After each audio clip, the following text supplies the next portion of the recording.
So Manoj De is the biggest fraud, biggest scam, biggest gimmick on YouTube India in the technology field. मतलब take channel वाली field में ऐसा जो लोग बोलते हैं, आज ये बात उनसे है, एक वियर टू वियर, ठीक है। और ये पॉइंट सिर्फ ऐसे ब्लेम्स नहीं है कि आपने कॉल रिकॉर्डिंग दिखा दी, ठीक है, आप ब्लेम कर देते हो। सबसे पहले एक बंदा है टेक्निकल फाइल्स करके, आई होप मैं उसका नाम सही ले रहा हूँ, ठीक है। अगर भाई तू देख रहा है, कोई हेट नहीं है तेरे से, ठीक है। मैंने तेरे पे कमेंट भी किया था जो शायद तूने डिलीट कर दिया। उसने कुछ दिन पहले वीडियो डाली थी कि वो अनसब्सक्राइब मनोज दे, क्योंकि उसमें रीजन ये था, मैं आपकी उसके वीडियो नहीं डालूंगा क्योंकि भैया स्ट्राइक वाला आ जाएगा, ठीक है। तो मैं आपको ऐसे बता रहा हूँ, स्क्रीनशॉट दिखाऊंगा। लेकिन मैं तो उसने डाला था कि उसका कोई जानने वाला था, उसका चैनल पे कॉपीराइट स्ट्राइक आ गई थी 1 हफ्ते के अंदर। और जैसा कि आप सबको पता है, और नहीं पता तो मैं बता देता हूँ कि 7 दिन बाद आपका चैनल टर्मिनेट हो जाता है अगर आप उस कॉपीराइट को सॉल्व नहीं करते हो या फिर काउंटर नहीं करते हो। उस बंदे ने हेल्प के लिए बहुत सारे यूट्यूबर्स को टैग किया, ऐसा टेक्निकल फाइल्स वाला बंदा बता रहा था। और उसने ये भी बताया कि मनोज दे कितने गिरे हुए आदमी हैं। देखो, पानी चढ़ा के बात नहीं करनी, सीधी बात है। उसकी वीडियो का मतलब यही था कि मनोज दे बहुत गिरे हुए इंसान है, ठीक है। उन्होंने उस बंदे की, उस क्रिएटर की मदद नहीं करी और उसका चैनल टर्मिनेट हो गया। जबकि उस बंदे ने बहुत सारे लोगों को टैग किया और उसने मनोज दे को भी टैग किया था। और मनोज दे ने उसकी स्टोरी का जो व्यू पॉइंट आता है ना, जैसे आप इंस्टाग्राम पे स्टोरी डाल तो नीचे दिखता है कि 10 लोगों ने देखी, 100 लोगों ने देखी, 1000 लोगों ने देखी, तो उसमें मनोज दे का व्यू आ गया और मनोज दे ने उसकी हेल्प नहीं करी, मतलब इग्नोर कर दिया। तो भाई सबसे पहले तो मैं तुम्हें एक बात बता दूं कि इंस्टाग्राम में एक टूल होता है, ठीक है। जैसे स्टारबक्स गलत नाम लिखता है ना, वैसे इंस्टाग्राम का एक टूल होता है। जो बड़े क्रिएटर्स होते हैं, जो क्रिएटर अकाउंट्स होते हैं, वो लोग की स्टोरी जब आप उनको टैग करते हो तो आपकी व्यू में उनका अकाउंट दिखता है। और ऐसे ही कभी कभी आप देखते होगे कि आपके में कोई मतलब वेरीफाइड अकाउंट आ जाता है, मतलब आपने तो स्टोरी में टैग भी नहीं किया तभी वेरीफाइड अकाउंट आ जाता है। तो ये क्यों होता है? ये ताकि उस वेरीफाइड अकाउंट की रीच बढ़े। अगर आपने देखा कि भाई वेरीफाइड अकाउंट आया है मेरे में, मतलब बड़ा होगा, तो आप उसका अकाउंट खोलोगे। कई बार ऐसा भी होता है कि 2-2 हजार फॉलोअर्स वालों को वेरीफाइड अकाउंट होता है। इससे क्या होता है, आप उनकी रीच बढ़ रही है। जरूरी नहीं है कि अगर आपने किसी क्रिएटर को टैग करा है और उससे आपकी स्टोरी का व्यूअर में नाम आया है, जरूरी नहीं है कि आप उसको सीन आ जाए। फॉर एग्जाम्पल, मैं आपको एक सबसे अच्छा तरीका दे देता हूँ, आपको पता चल जाएगा कि उसने सही में स्टोरी देखी कि नहीं। आप अपने किसी दोस्त को स्टोरी में टैग करना, ठीक है, और देखना जब वो सीन करेगा ना तो उसके डीएम में भी सीन दिखाएगा, आपके नाम के नीचे सीन दिखाएगा। लेकिन जब आप किसी बड़े क्रिएटर्स को टैग करते हो, जैसे आशीष अंशलानी भाई हो गए, ठीक है, जितने भी बड़े क्रिएटर्स हो गए, यूएन बीवी की वायंस कैरी मनाटी भाई, मेरी स्टोरीज पे भी आशीष भाई के व्यू बी यूनिक के व्यूज आए हैं। इसका मतलब ये नहीं है कि उन्होंने मेरी स्टोरी सीन कर ली। और चलो फॉर अ मोमेंट हम मान भी लेते हैं कि उन्होंने सीन कर ली, ठीक है, जैसा कि टेक्निकल फाइल्स ने बोला कि मनोज ने सीन करी लेकिन इग्नोर कर दिया। तो भाई जब कोई इंसान प्लेटफॉर्म पे बड़ा होता है ना, अगर उसके 20,000 भी फॉलोअर्स है ना, तो तुम्हें पता कितने स्पैम मैसेजेस आते हैं, ठीक है, कितने स्पैम टैग्स आते हैं, कितने हंड्रेड्स क्वेश्चंस रहते हैं, हंड्रेड डीएम रहते हैं, स्टोरीज रिप्लाई रहते हैं। तुम्हें क्या लगता है कि इंसान हर किसी में एक एक जाके देखेगा?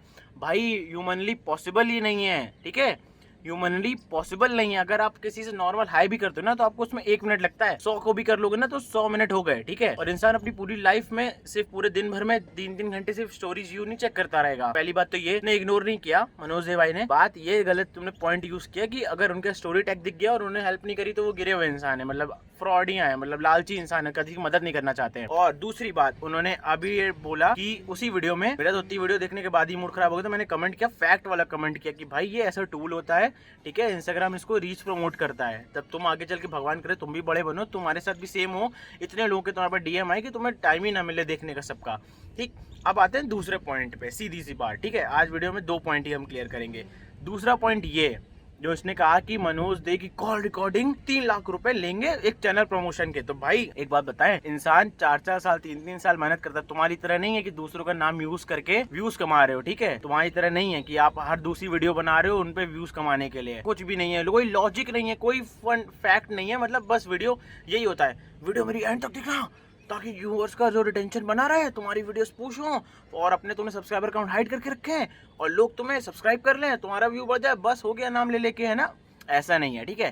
3 लाख तुमने बात करी, भाई इंसान की जिसके 1-1 मिलियन ऑडियंस होती है ना, 1-1 मिलियन ऑडियंस, भाई वो एक स्टोरी के ना 50-50 60-60 हजार रुपए लेते हैं, ठीक है। इंडिया की कम्युनिटी अब इतनी छोटी नहीं रह गई है। इंडिया में ना highest number of online users हैं और लॉकडाउन के बाद से और ज़्यादा बढ़ गए हैं। तो अगर आपके पास इतनी ऑडियंस है ना, ठीक है, और आप उस ऑडियंस में इतने सारे आपके पोटेंशियल क्लाइंट्स और कस्टमर्स बन सकते हैं, तो भाई 3 लाख रुपए क्या चीज़ है भाई? तुम बताओ 3 लाख रुपए क्या चीज़ है? तुम्हें भी आगे चल के स्पॉन्सरशिप आएंगे तो मना कर दोगे कि नहीं मैं तो फ्री में करूंगा सारी दुनिया के लिए? भाई अगर किसान, मैं किसी भी हेट नहीं, अगर किसान अनाज फ्री में बांटने लगे ना तो आगे जाके उस नए अनाज को उगाने के लिए उनके पास इनकम कहाँ से आएगी, उनके पास सोर्सेज कहाँ से आएंगे?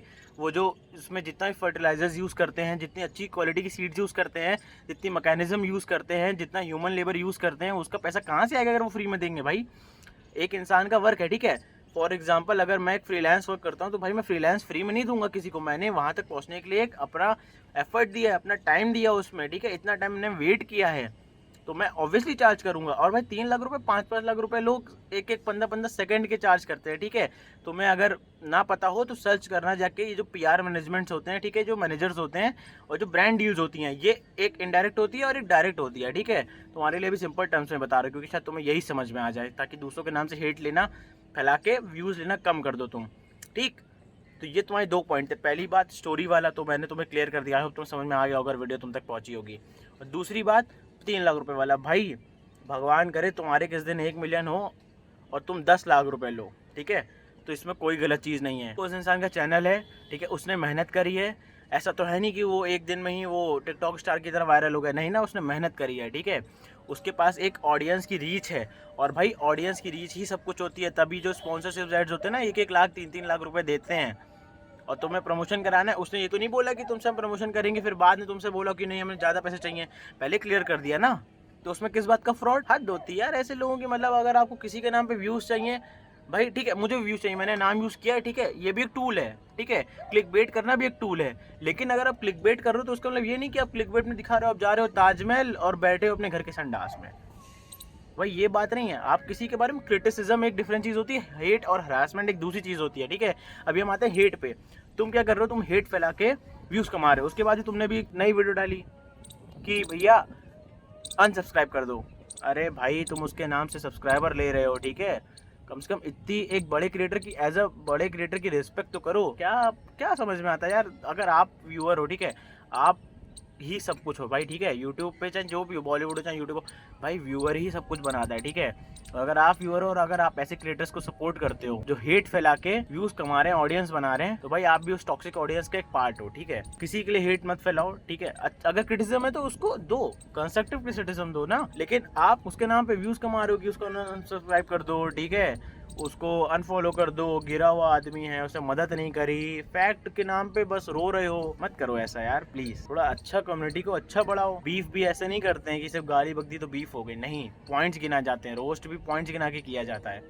तो आई होप टेक्निकल फाइल्स अगर तुम देख रहे हो तो तुम्हें थोड़ी सद्बुद्धि मिले। तो मेरी वीडियो के लिए बस इतना ही। नमस्ते आप सभी को। आई होप सब stay safe, be happy, okay, tata, bye और पीस आउट।